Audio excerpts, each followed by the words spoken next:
A Madison County woman died last month following a tragic accident inside a Richmond Walmart. Her friends and family are still searching for answers as to what caused the incident, but they're taking some time to explain who the person she was. WKYT's Alyssa Williams sat down with the woman's best friend to learn more in our top story at 5.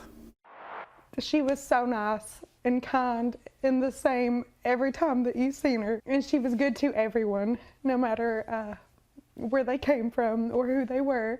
Peyton King is reflecting on the life of her best friend, Paige Estes. She was a single mom. She did everything on her own. She got her own place. She got a steady job.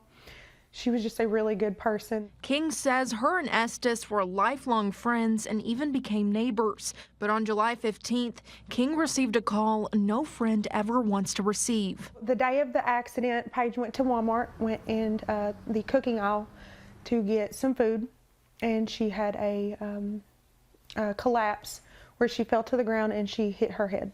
Estes had a traumatic brain injury from the fall and died a week later.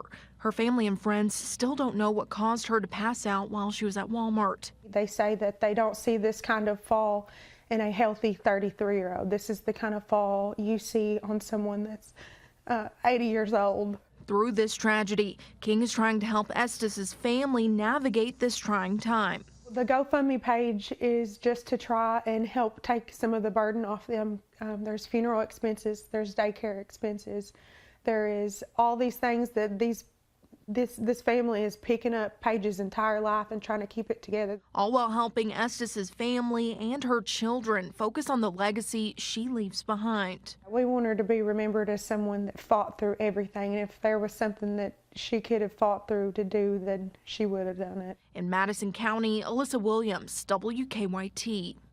Obviously a very tough loss. We will have the GoFundMe page linked to this story on the WKYT News app.